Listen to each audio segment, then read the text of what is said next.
Homens militares e pilotos de governo abriu o jogo pela americana Leslie King Hobbs e o problema da segurança nacional. Enquanto a agência francesa, sob a direção de Velasco, estava focado no estudo científico da evidência dos OVNIs como um programa do Centro Espacial Nacional durante os anos 70, 80 e 90, o governo americano não está fazendo absolutamente nada visando os contínuos avistamentos de OVNIs do outro lado do Atlântico. Não é importante quem os relatasse ou os efeitos estavam produzindo ou que efeitos estavam produzindo sobre as aeronaves ou instalações militares. Uma vez encerrado o projeto de invasão, a política pública americana parecia ser a de negar qualquer interesse em OVNIs, mesmo que significasse evasivas óbvias ou se colocasse um pouquinho de verdade aqui e ali. Idealmente, apesar dos dados extraordinários coletados na França e em outras partes do mundo, o governo americano claramente esperava que as pessoas simplesmente esquecessem completamente os OVNIs. Declarações da Força Aérea no encerramento do projeto Livro Azul geraram munição para a negação dos OVNIs, que é usada até hoje, mostrando que nada mudou na América por mais de 40 anos. Quando abordada com alguma pergunta sobre os OVNIs, a Força Aérea ainda não nos responde com as mesmas palavras, ironicamente chamando de ficha técnica, que começaram a ser usadas quando o Livro Azul foi encerrado, estabelecendo que as investigações sobre OVNIs foram interrompidas. A declaração apresenta 3 pontos exatamente os mesmos feitos pela Força Aérea em sua nota de 1969, anunciando o encerramento do Livro Azul. Ela afirma: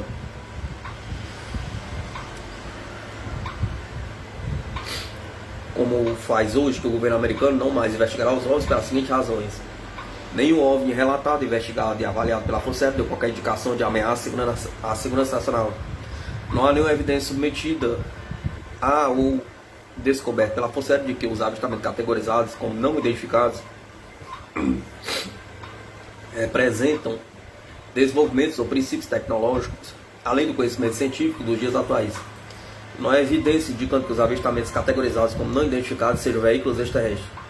Será que a ficha técnica da Força Aérea realmente nos apresenta os fatos do momento e se aplica ainda hoje? Pergunta. Em contraste com outras agências do governo apresentado neste livro, um olhar por trás da cena de como o governo americano realmente se comportou em relação aos OVNIs desde o fechamento do Livro Azul. Apesar de sua posição pública, mostra uma duplicidade oficial contínua e deixa muitas questões não respondidas sobre o que está realmente acontecendo. Ao se examinar a ficha técnica, o segundo ponto pode ser discutido simplesmente pelo estudo de casos de avistamentos registrados por múltiplos testemunhas naquela época e muitos outros que ocorreram desde então, como aquela do general Parzivi, Jafar, do comandante Oscar Santa Maria Huertas. O Dr. James Harden, professor de engenharia civil da Universidade da Califórnia, disse ao Comitê de Ciência Astronáutica em sua audiência de 1968.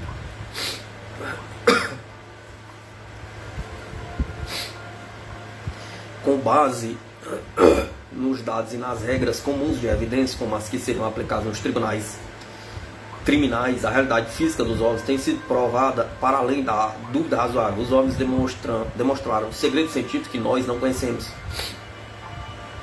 A questão da origem terrestre, o terceiro ponto, permanece uma hipótese não provada. Mas a evidência suficiente na época para manter essa possibilidade, certamente nenhuma justificativa para julgar tudo completamente improcedente. O primeiro ponto, a declaração de que os OVNIs nunca ameaçaram a segurança nacional, contudo, é a mais relevante para qualquer governo, porque absolve as agências responsáveis pela defesa da nação de qualquer responsabilidade de prestar atenção em objetos não identificados no céu. Porém, esse primeiro ponto é falso. Nenhum OVNI, nem mesmo um, teve algum impacto sobre a segurança nacional? Pergunta. Ameaça pode ser uma palavra muito forte. A escolha dessa palavra em particular, como pronunciado pelo general Sanford em sua conferência de imprensa em 1952, foi o que permitiu à Força Aérea que a Força Aérea convivesse com a declaração de que nenhum OVNI tivesse dado alguma indicação de ameaça à segurança nacional. Nós ainda não observamos o comportamento hostil agressivo da parte deles, mas não há dúvida de que nos anos seguintes a essa declaração os OVNIs mostraram-se como motivo de preocupação em relação à defesa ou segurança nacional, impactando nossas capacidades defensivas e causando alarme durante a Guerra Fria. Apesar da intenção do painel Robertson de reduzir o foco público dos OVNIs por razões de segurança nacional, o antigo diretor da CIA, o vice-almirante Roscoe Hillenkoetter, o primeiro diretor da CIA, que serviu até 1950, não concordava com a posição da mesma. Em 1950, entendendo que os OVNIs deveriam ser ridicularizados na arena pública. Em 1960, ele fez uma declaração como relato no The New York Times. É hora da verdade ser trazida a público nas audiências abertas do Congresso. Nos bastidores oficiais de alta patente da Força Aérea estão muito preocupados com os OVNIs, mas através do ridículo e do sigilo oficial, muitos cidadãos são levados a acreditar que os OVNIs voadores não identificados são absurdos. Para esconder os fatos, a Força Aérea silenciou seu pessoal. A abertura do artigo atribuído através da United Press International traz o seguinte: a Força Aérea enviou a seus comandados um aviso para tratar os avistamentos de objetos voadores não identificados como coisa séria, diretamente relacionada com a defesa nacional. Soube-se hoje, um porta-voz da Força Aérea confirmou a emissão da diretiva após algumas partes delas se tornarem públicas por um grupo privado de disco voador. Os novos regulamentos foram emitidos pelo inspetor-geral da Força Aérea em 24 de dezembro. Os regulamentos revisando aqueles similares emitidos no passado delineiam procedimentos e dizem que as investigações e análises dos OVNIs são responsabilidade direta da Força Aérea para a defesa dos Estados Unidos. Posteriormente, naquele ano, o congressista Leonard J. Wolf deu entrada a um aviso urgente do vice-almirante Hillenkoetter no registro do Congresso, afirmando que certos perigos são associados a objetos voadores não identificados, particularmente porque os OVNIs podem causar uma guerra acidental se confundidos com armas soviéticas. Ele indicava que o general L.M. Chasin, coordenador dos serviços aéreos aliados à OTAN, avisou que uma tragédia global poderia ocorrer. Se persistirmos na recusa de reconhecer a existência dos OVNIs, terminaremos um belo dia por confundi-los com mísseis teleguiados de algum inimigo. E o pior nos aconteceria, disse ele, baseando em um estudo de 3 anos realizado pelo bem conhecido Comitê Nacional de Investigações sobre Fenômenos Aéreos, NICAP, com a qual Hillenkoetter estava associado. O republicano Wolf declarou que para todo o pessoal de defesa deveria ser dito que os OVNIs são reais, deveriam ser treinados para distingui-los por suas velocidades e manobras características dos aviões convencionais e mísseis. O povo americano precisa ser convencido pelos fatos documentados de que os OVNIs não poderiam ser máquinas soviéticas.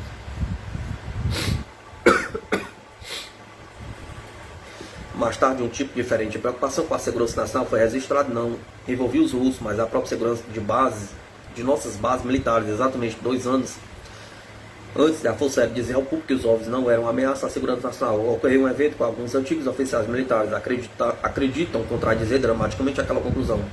Muito embora qualquer intenção proposital de ação direta por parte do OVNI permaneça indeterminada. Na manhã de 24 de março de 1967, o primeiro-tenente Robert Sala, da Força Aérea, um oficial lançador de mísseis, recebeu o chamado de um assustado guarda de segurança, relatando um objeto de forma oval, vermelho brilhante, parando diretamente sobre o centro de controle de lançamento Oscar Flight, na base aérea Malmstrom, em Montana, com uma liberação acima do Top Secret. Salas tinha sido designado para aquela base como parte de uma equipe responsável pelos sítios de mísseis e pelo lançamento de mísseis com ogivas nucleares em caso de guerra. Robert Salas imediatamente foi acordar o comandante da equipe, primeiro-tenente Fred Maywald, que estava cochilando em sua pausa. Então, em 1 minuto após a chamada telefônica, os mísseis começaram a fechar um a um.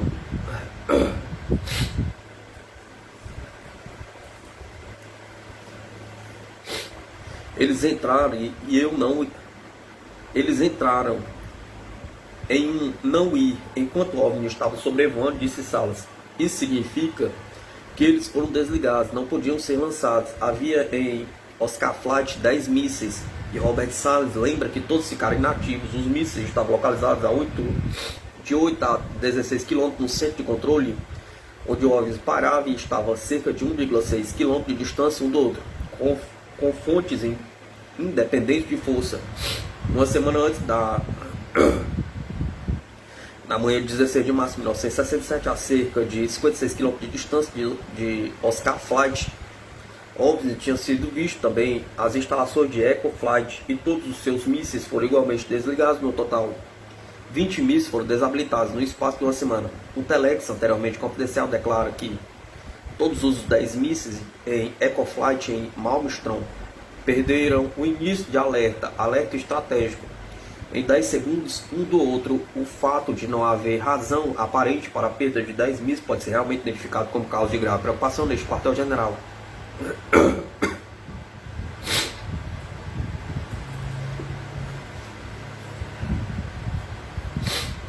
Robert Salas soube que os engenheiros da Boeing, anos depois que os técnicos verificaram que cada causa possível para a falha de mísseis, não foram capazes de encontrar uma explicação definitiva para o que aconteceu. Na época, foi sugerido que a causa mais provável tenha sido algum tipo de pulso eletromagnético diretamente introduzido no equipamento. Qualquer que tenha sido a força envolvida, tinha de penetrar 200 metros solo abaixo para causar seu dano. Em 1995, quando o tenente Salas tentou acessar os arquivos governamentais relativos ao incidente, a Força Aérea enviou-lhe uma reedição da Declaração Pública de 1969, a ficha técnica de hoje, de que nenhum OVNI nunca deu qualquer indicação de ameaça à segurança nacional, com uma carta afirmando que essa declaração ainda era verdadeira, dada a sua experiência subsequente de confirmação por outros testemunhos sobre o incidente em 1967, em Malmstrom. Robert Sander claramente não concorda com essa declaração da segurança nacional. Ela é simplesmente correta, disse ele. Se você considerar o fato de este incidente com o OVNI resultar da perda de 20 mísseis nucleares durante a Guerra Fria e a Guerra do Vietnã, isso era uma ameaça à segurança nacional. A Força Aérea não está nos dizendo a verdade. Salas não é o único antigo oficial da Força Aérea a tomar essa posição.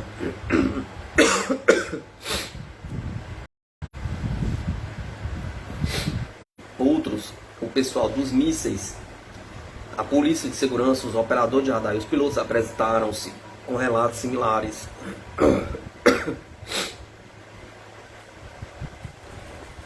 Podemos concluir que a declaração da Força Aérea justificando o fechamento do projeto Lei Vazou baseou-se em mentiras sobre questões de grande importância para o povo americano naquela época.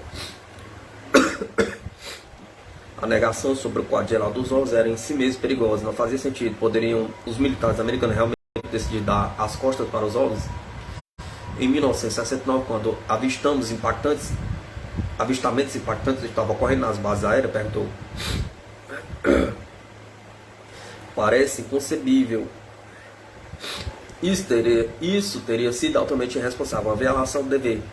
Mas provavelmente o governo desinformou o público para tirar os ovos da arena. Um público cada vez mais exigente de resposta para as perguntas relativas a algo que a Força Aérea não conseguiu explicar. No final dos anos 60, a estratégia da CIA de treinar e desmascarar não foi suficiente para cuidar do problema. Talvez as autoridades responsáveis quisessem reprimir o medo sobre quaisquer prejuízos associados aos OVNIs. Uma vez que de qualquer modo não podia fazer nada com eles, mas parece altamente improvável que todas as investigações oficiais fossem simplesmente perdidas.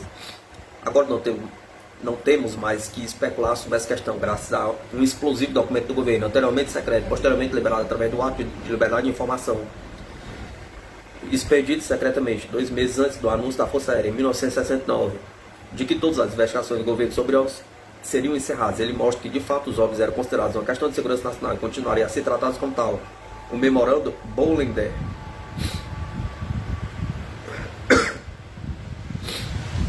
como o documento passou a ser conhecido de outubro de 1969, ilustra a duplicidade da postura pública do governo em relação aos OVNIs. O propósito do memorando enviado pelo general brigadeiro da Força Aérea Carl H. Bolender, um antigo piloto de caça no outono da Segunda Guerra Mundial, que posteriormente se tornou administrador da missão Apollo da NASA.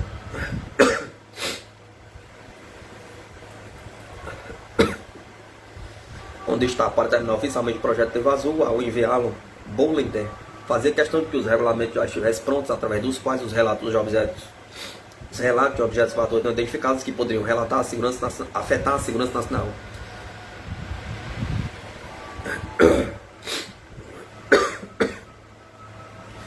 fossem feitos relatos esses que não fossem parte do sistema Livre Azul. Isso sugere que, mesmo antes do encerramento do Livre Azul, os relatos mais sensíveis já fossem sendo canalizados para outro lugar. Ele continua dizendo que a função da defesa poderia ser realizada dentro da estrutura estabelecida pela inteligência, operações de vigilância, a continuação de uma unidade especial como o Projeto Leva Azul e depois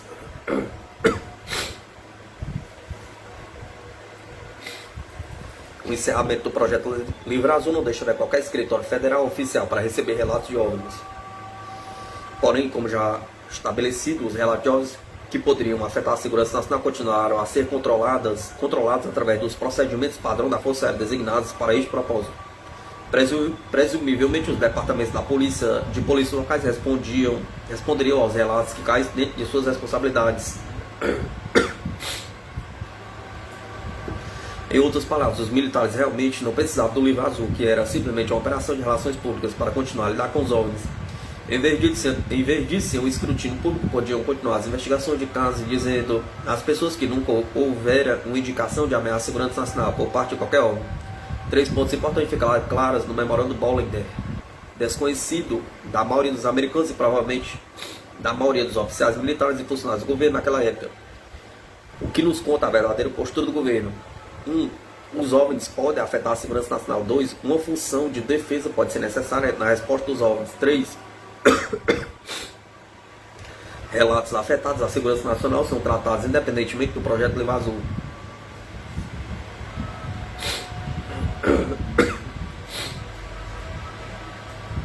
Não sabemos em que extensão os oficiais de baixa patente do projeto Leva Azul, ou o mais importante cientista do projeto, Dr. J. Allen Hynek, sabia que alguns relatos de OVNIs eram obtidos e investigados em outro lugar. O Dr. Condon, ao preparar a liberação de seu estudo na Universidade do Colorado, acreditava que tinha acesso a todos os dados sobre os OVNIs, os arquivos do governo, e que nada era escondido dele, o que parece ser um pressuposto questionável. Embora alguns chefes tivessem altas posições, é possível que alguns casos de segurança nacional nunca chegaram às suas mãos.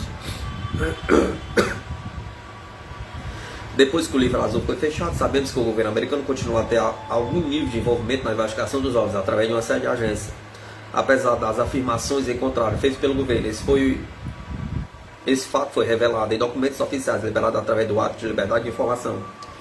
2 exemplos flagrantes envolvem os casos de tentativa de abater os OVNIs no Irã e no Peru, como contados anteriormente pelo general Parziv Jafari e pelo comandante Oscar Santa Maria. Os oficiais do governo americano estavam interessados em ambos os casos e preencheram relatórios secretos sobre eles naquela época, relatórios que demonstram que consideraram seriamente esses casos, mas queriam manter esse interesse em segredo. Por volta dessa mesma época, em 1975, os oficiais americanos ainda estavam lidando com a atividade dos OVNIs perto das bases aéreas do oeste dos Estados Unidos. A Força Aérea Americana lançou jatos militares sobre Montana para dar caça a múltiplos objetos desconhecidos, conforme detalhado no diário do diretor sênior do NORAD, Comando de Defesa Aérea Norte-Americana, daquela região. O diário de 8 de novembro de 1975 relata a chegada de 2 a 7 OVNIs, um objeto grande que passava de vermelho para laranja, para amarelo, com luzes pequenas nele, outro com luzes brancas e vermelhas. Conversa sobre os OVNIs, aconselhando a ir em frente e lançar os caças, mas ter certeza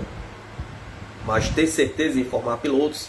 FAAA, diz o documento. 2 F-16 tentaram a abordagem, mas conforme os caças chegavam mais perto, as luzes do objeto se apagavam e retornavam apenas quando os caças partiram. Finalmente o objeto acelerou para uma alta velocidade, disparou para cima e agora não se pode diferenciá-lo das estrelas, relata o diretor do NORAD. Esse relatório tem similaridades interessantes com outros casos nos quais o OVNI parece reagir à aproximação dos jatos da Força Aérea. Aqui, de acordo com o NORAD, as luzes se apagavam quando os aviões chegavam perto e depois não conseguiram ver os OVNIs. Quando os jatos recuavam, as luzes reapareciam. Parece, uma vez mais, que algum tipo de inteligência respondia e inventava um meio de escapar.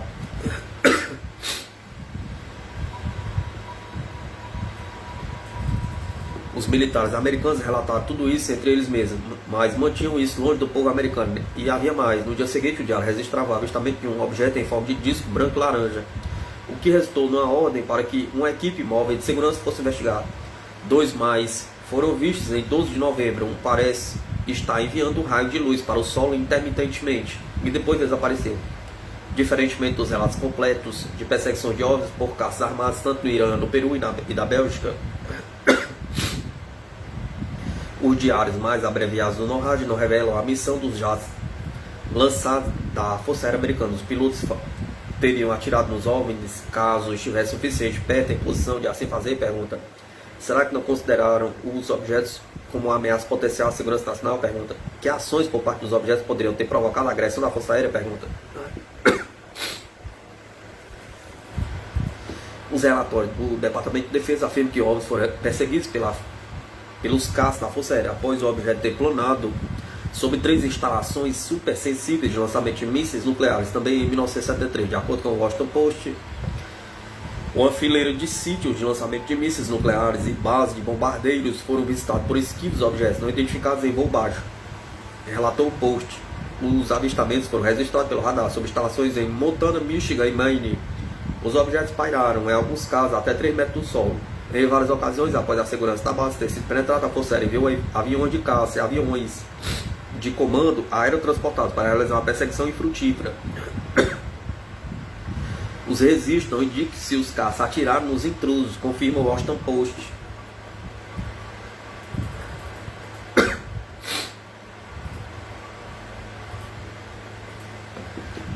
E diz ele que durante as perseguições as tentativas de deter os objetos também não tiveram sucesso. Deter, pergunta. Isso é peculiar.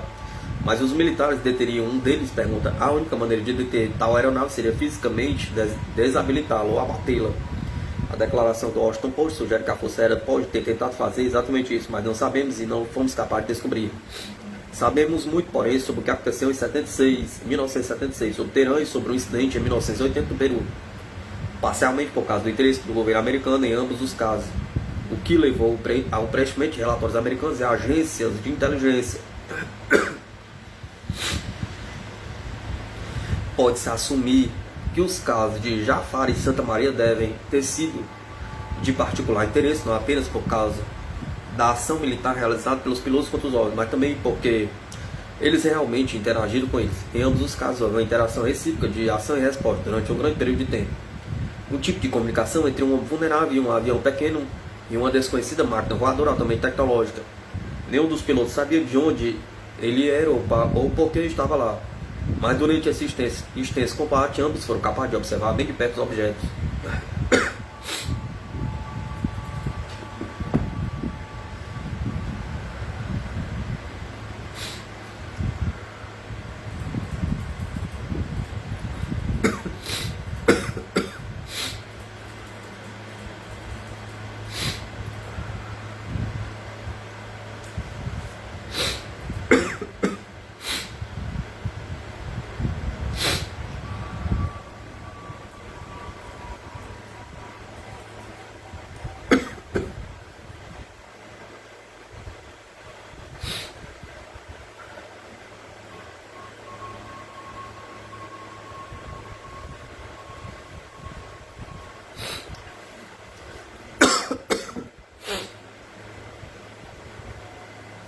O aspecto da segurança nacional é óbvio, ou talvez segurança global seja a expressão mais certa.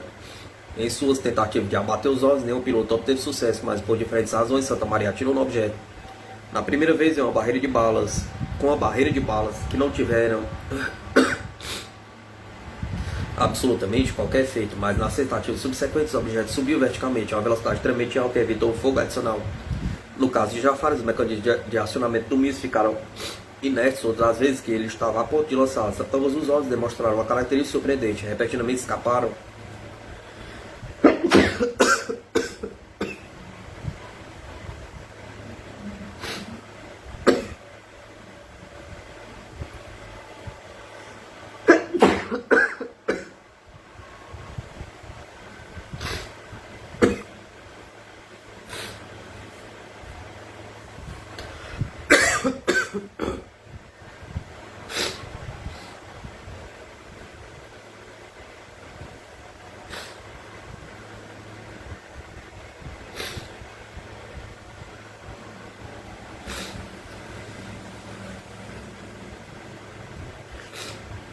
Repentinamente escaparam do ataque no último momento.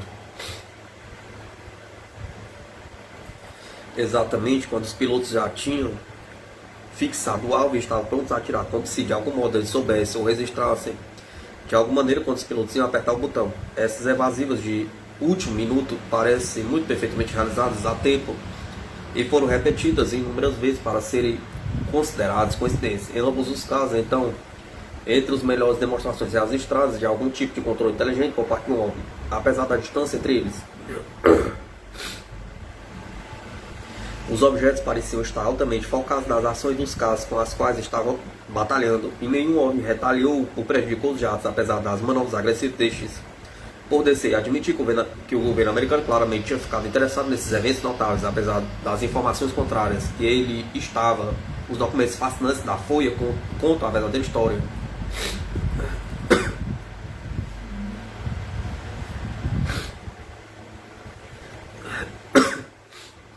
Em 1976, o incidente iraniano foi principal notícia em Teherã e apareceu até mesmo na televisão americana.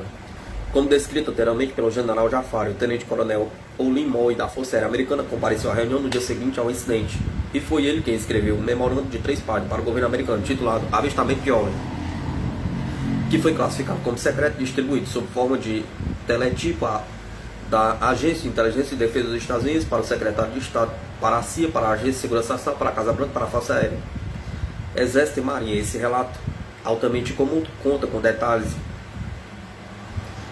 detalhes a informação dada por Jafar na reunião, incluindo uma descrição do objeto primário, dos objetos secundários menores, apenas dos instrumentos de bordo em conjunção com as tentativas de atirar e o aparente pouso de um objeto.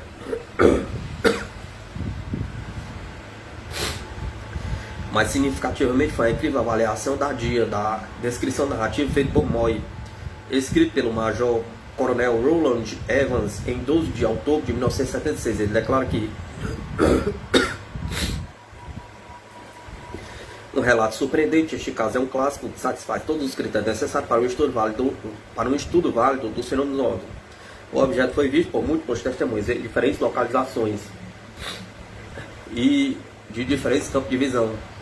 A credibilidade de muitas testemunhas era alta. Um general da Força Aérea, tripulações qualificadas e operadores de torre e de controle experientes.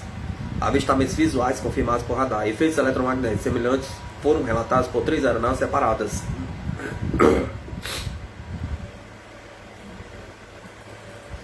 Houve efeitos fisiológicos em alguns dos membros da tripulação, perda de visão noturna devido ao brilho do objeto. Uma quantidade excessiva de manobrabilidade foi exibida pelos órgãos.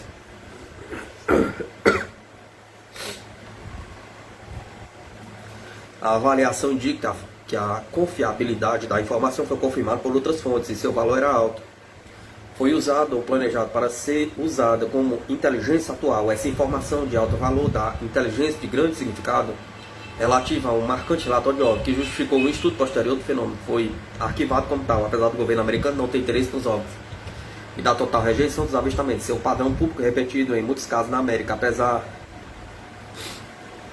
de ter sido dito ao público em 69 que os OVNIs não eram uma preocupação.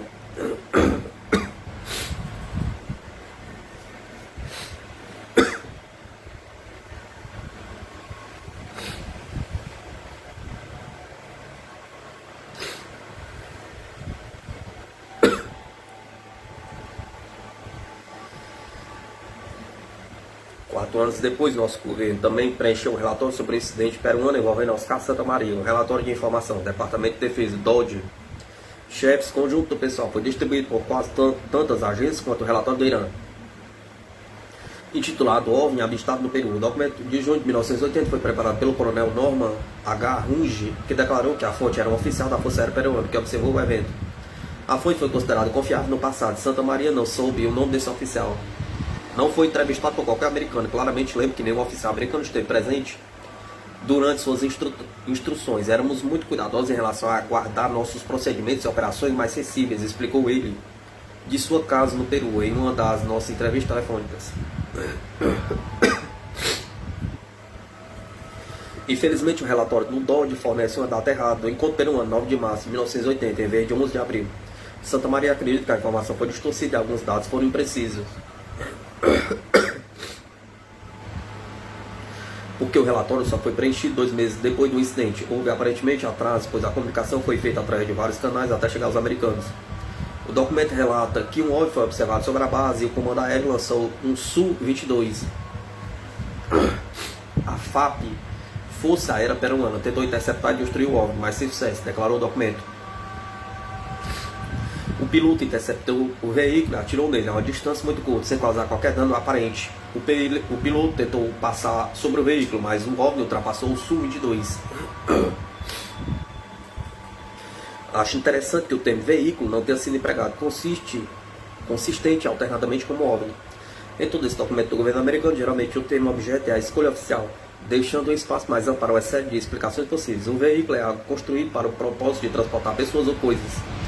Este, que permanece de origem desconhecida, inexplicavelmente não foi afetado pelas balas atiradas a curta distância, assumindo que era um veículo de origem desconhecida, como declarado, com a capacidade que nenhum veículo feito pelo homem tem. O conceito de veículo passa então a ser provocativo. Vindo de um coronel da Força Aérea, o que estaria transportando e por quê? Pergunta. Não parece ter havido nenhum problema em relação ao reconhecimento oficial da existência de um OVNI real, 10 anos depois do encerramento do projeto Clima Azul. Em um documento classificado como secreto, nesse caso, o coronel da Força Aérea Americana reconhece a existência de um OVNI real. E não era o que se poderia esperar de uma agência governamental que publicamente zomba disso.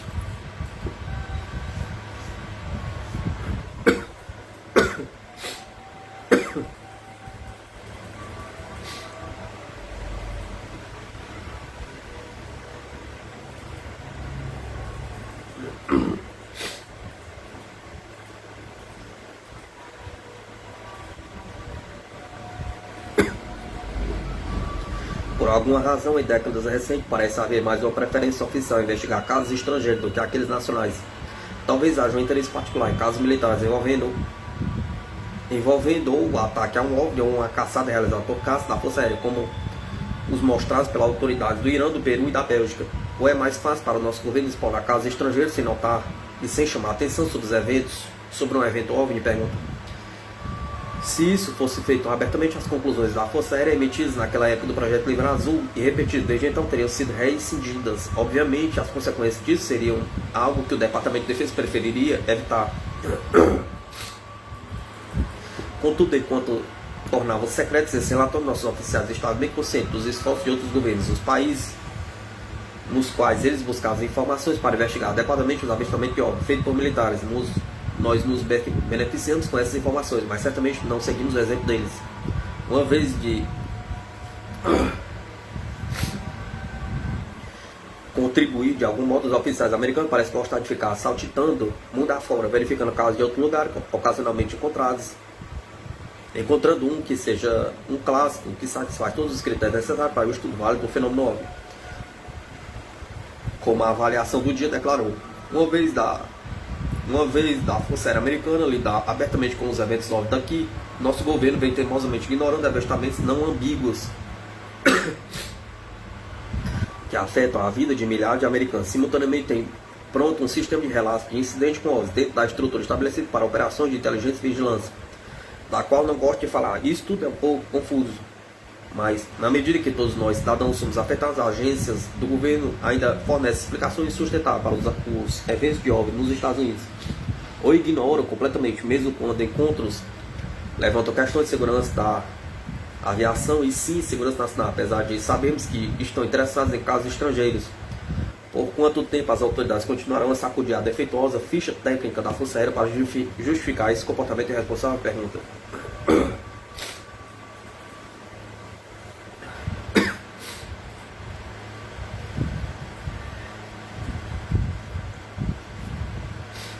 Em 1971, um OVNI foi fotografado em cima de uma aeronave mapeadora do governo da Costa Rica.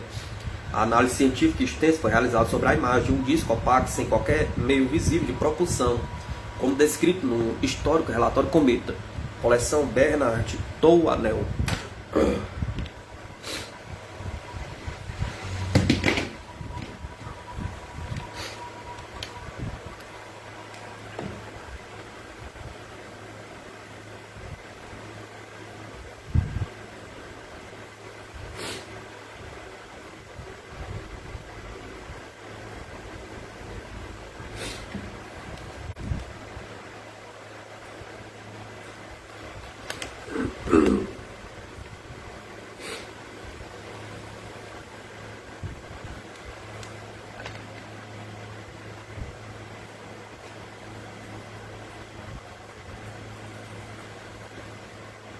Uma foto rara de um OVNI da onda de OVNIs da Bélgica de 89-90. O fotógrafo estava sob a aeronave, capturou 4 luzes na parte inferior dela, enquanto ela se movia para a esquerda.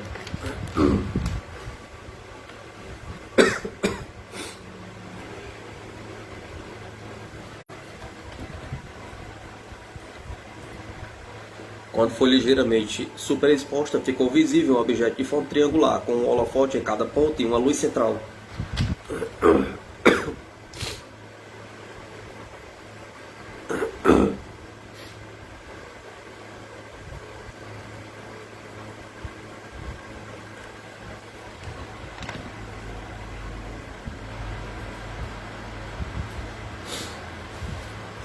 Em uma análise, um especialista ressaltou um halo de partículas de luz e um padrão ao redor do objeto, sugerindo a presença de um forte campo magnético.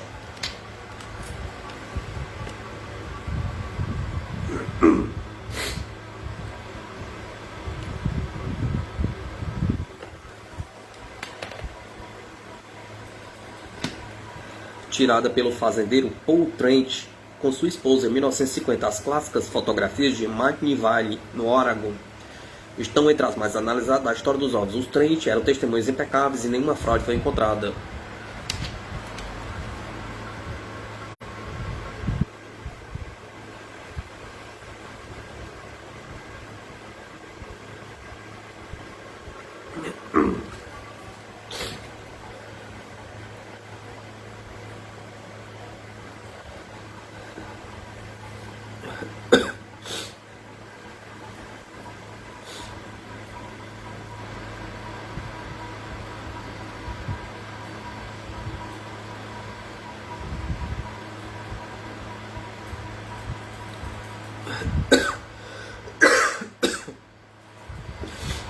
Em 1976, o Major Parsi Jafari, da Força Aérea Iraniana, agora o general aposentado, foi enviado para investigar um brilhante objeto em formato de diamante que parava subterrâneo em seu jato Phantom F-4, cortesia Parsi Jafari. O piloto da Força Aérea Peruana, Oscar Santa Maria, com seu caça a jato Sukhoi 22, em uma exibição de munição em 1980, ele recebeu a ordem de atacar um dispositivo de espionagem não identificado que veio a ser um OVNI.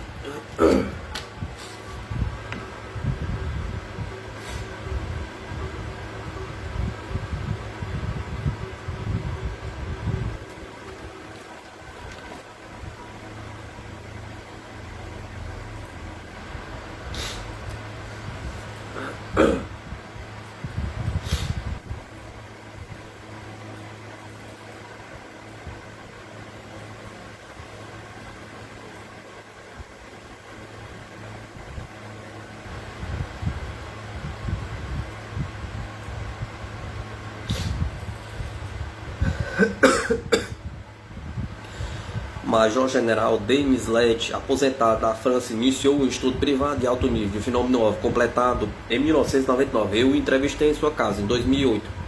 Da esquerda para a direita, Oscar Santa Maria, Antônio Coy, Ray Bauer, Nick Pop, James Pennington, Charles Hout, no Clube Nacional de Imprensa, 2007.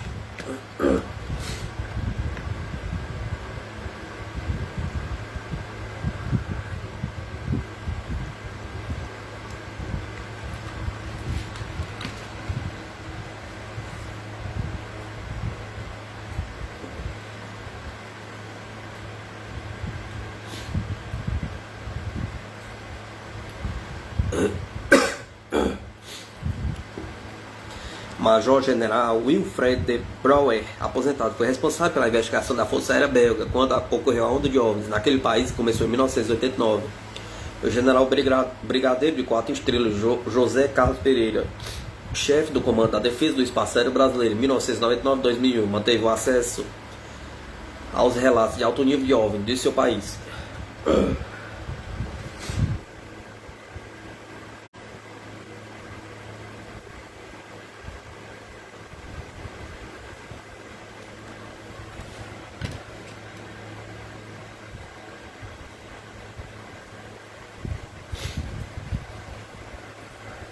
OVNIs, militares e pilotos de governo abrem o jogo pela americana Leslie Kean